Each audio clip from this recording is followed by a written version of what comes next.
네, 어제가 바로 이태원 참사가 발생한 지 1000일이 되던 날이었습니다. 그래서 유가족들이 추모제를 어제 열기도 했는데요. 희생자 고 이지연 군의 어머님이시죠. 송혜진 12구 이태원 참사 유가족협의회 운영위원장 모셨습니다. 관련 이야기 좀 나눠보겠습니다. 어서 오세요. 네, 안녕하세요. 네. 어제 추모제는 잘 끝났습니까? 예, 근데 천일 추모제라서 사실 저희가 참사 이후에 시간이 꽤 지난 상황이라서 시민분들의 어떤 관심이나 기억에서도 많이 멀어졌을 거라는 우려가 좀 많았어요. 그래도 다행히 자리를 많이 채워주시고 네. 여러분들이 많이 이제 공감해주시고 위로해주셔서 참 따뜻한 자리였던 것 같아요. 그래요. 참, 이 1000일이라는 하루하루가 정말로 힘겨울 수도 있는데 어떻게 지내오셨어요? 그 1000일을. 지금 생각해 보면은 다시 떠오라고 하면 못했을 것 같은데 네. 그래도 항상 그래서 지난 정권에서는 앞이 좀 막막한 느낌이 있기는 했어요. 많이 그런 부분이 있었는데 그래도 현 시점에서 할 수 있는 거에 대해서 최선을 좀 다했던 것 같긴 합니다. 그래요. 얼마 전에 이재명 대통령 만나셨잖아요. 네네. 그때 그 자리는 좀 어떠셨어요? 저희가 사실 그동안에 대통령을 비롯해서 행안부 장관이든지 어떤 정부의 어떤 고위 관료분들을 만나서 직접적인 설명이나 어떤 그런 말씀을 좀 듣고 싶긴 했었는데 네. 한 번도 그런 자리가 없었잖아요. 그랬죠. 그래서 그런 자리를 이번 정부에서 새로 만들어 주셔서 그것만으로도 너무 감사했었고 네.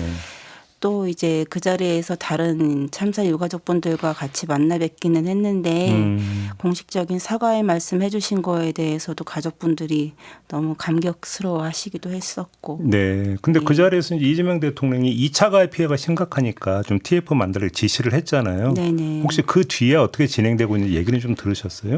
예, 지금 이제 어떤 그런 임시 기구가 아니라 상설적으로 그런 2차 가해에 대한 모니터링이나 그런 거를 파악할 수 있는 기구를 만드신다고 하시더라고요. 경찰청에 둔대요, 어디? 예, 그래서 경찰청 쪽으로 두신다고 말씀을 전해 들었고 예. 지금 진행 중이라는 얘기는 전달받았습니다. 그래요. 2차 가해비 사실 이게 피해가 심각하거든요. 그렇죠. 그러니까. 근데 또 한편 지금 그 특조위도 지금 이제 활동하고 있잖아요. 네네. 특조위 얘기는 좀 들으셨어요? 저희가 이제 이번 새로운 정부가 들어서는 시기나 특조위가 지난달에 사실 조사 개시 결정이 시작이 됐어요. 그러니까 그 시기가 좀 비슷하게 맞물리긴 했는데 네. 저희 유가족들한테는 아무래도 제일 중요한 부분이 특조위의 조사 과정 자체가 좀 원만하게 진상조사 과정이 좀 제대로 되었으면 하는 게 가장 큰 바람이긴 하거든요. 그렇죠. 그래서 그거에 있어서 이번 정부에서도 좀 협조적인 부분이 많이 필요한 부분이기도 했고 그래서 지금 이제 한 달 됐거든요. 조사 시작한 지. 특조위 이제 조사 개시한 지. 예, 맞아요. 한 달 되어서 지금은 자료 확보라든지 이런 부분이 좀 많이 중요한 시기이기도 하고 근데 정부 이전에 이제 협조 세월호 특조위나 이런 경우를 보면 네. 조사 대상 기관들이 제대로 협조를 안 해주는 경우가 많이 있었거든요. 맞습니다. 요즘은 좀 어떤지 특히 이제 정권이 교체된 후에 좀 태도가 바뀌었는지 이런 얘기를 좀 들으셨어요? 지난 아까 말씀하신 경청회 자리에서 예. 대통령님께서도 말씀을 해주시긴 하셨는데 어쨌든 경찰청에서 자료 확보나 이런 부분에 대해서 조금 더 적극적으로 애써주시긴 하셔야 되는데 네. 그런 부분이 많이 미흡하긴 했거든요. 지난 정권에서는. 근데 이번에는 좀 대통령이 따로 좀 당부를 하기도 해서 네. 저희가 기대는 하고 있는데 예. 조금 더 지켜봐야 될 것 같긴 합니다. 그래요. 예. 그럼 뭐 사실 여기서 원급될 사람들이 여러 명 있지만 다 뭐 할 뭐 이야기를 물리적 시간은 좀 안 될 것 같고 이상민 전 행안부 장관 같은 경우 네네. 그러니까 특조위에서 조사를 하는 것도 있고 예. 또 수사가 필요한 부분들도 있는지 이렇게 어떻게 보십니까 그 점은? 그렇죠. 네, 어쨌든 국민 안전 분야에 있어서는 네. 최고 행정 장관이신데 네.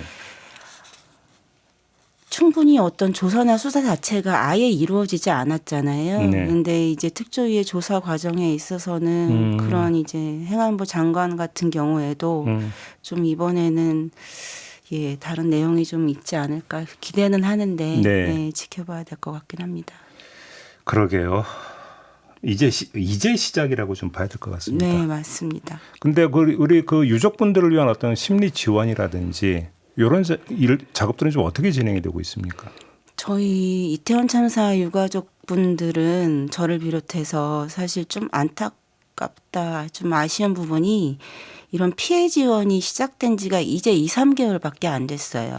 참. 그래서 참사 발생하고 2년 6개월이 지나서 피해 지원이 시작된 상황이어서 그간의 어떤 심리 지원이나 뭐 상담은 뭐 고사하고 어떤 치료나 이런 부분에 있어서도 그냥 개인이 알아서 해야 되는 상황이 많이 있었는데 또 이런 부분에 있어서 절차적으로 간소가 된다거나 좀 이용할 수 있는 좀 그런 벽이나 이런 것들이 좀 많이 낮아졌으면 좋겠습니다. 그래요. 예. 추모 공간은 지금 어떻게 돼 있어요?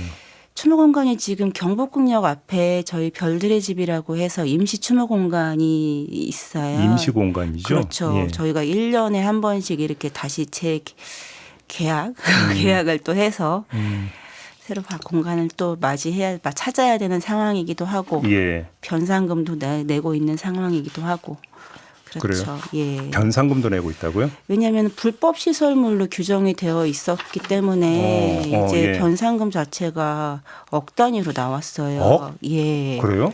그래서 지금 현재 변상금을 저희가 5회차인가 6회차 내고 있는 상황이고 예.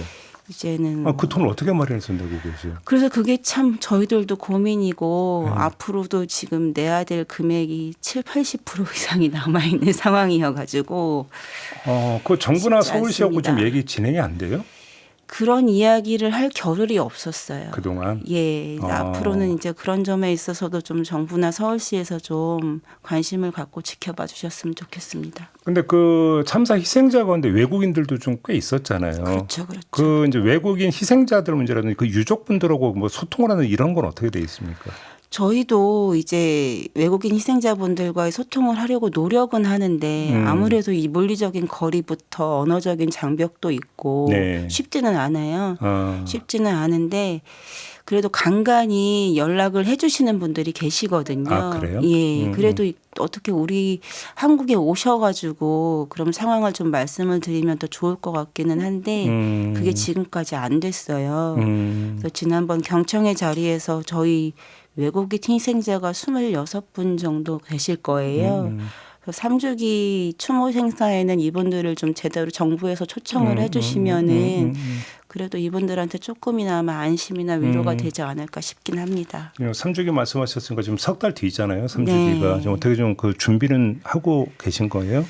어제 이제 천일 추모식을 시행을 했고 이제 앞으로 3주기가 이번에는 국가기억식으로 진행이 될 수도 있다고 하는데요. 저희가 그간에는 그런 적이 없어서 그렇죠. 예.